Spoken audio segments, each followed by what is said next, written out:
What's up, everybody? Everything Samsung Pro here, and today we're gonna give a overview on the Samsung Galaxy S10e. So this was the budget version of the S10s. The other ones were just the S10 and the S10 Plus. A lot of people forgot about this phone, but a lot of people say it's a good compact phone. Like for starters, it's missing a camera. It doesn't have the telephoto zoom, but it does have an ultra-wide camera, which is really good.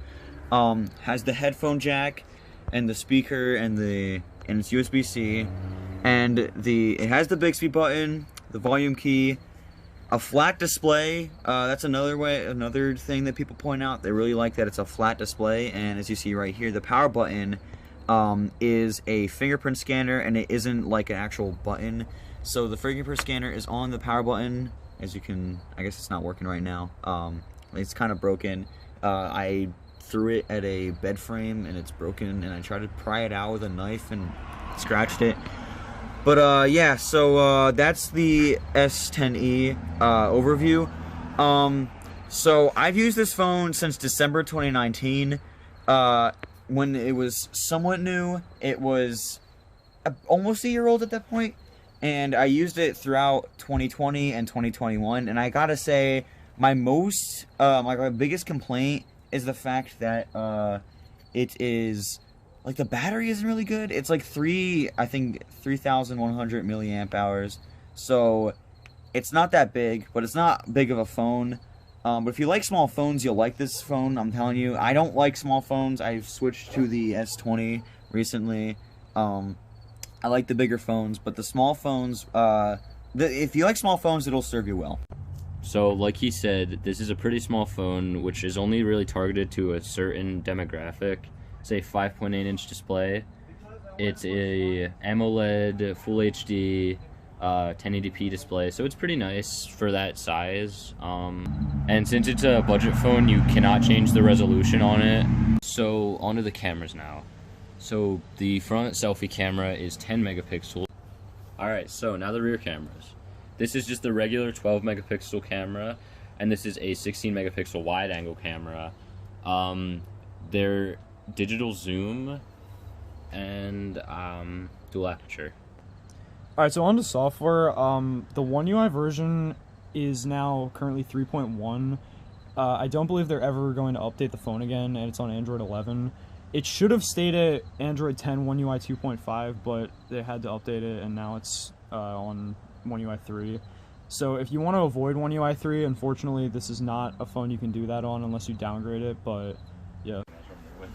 Alright, so as for another thing you can do with the S10e that you can't do on any of the other S10s is with the side power button fingerprint scanner. So you can actually swipe down on this to bring down your notification shade, swipe down again to bring down the whole thing, then you can do this, and then swipe back up to get rid of it. That's kind of a cool feature that only this phone has.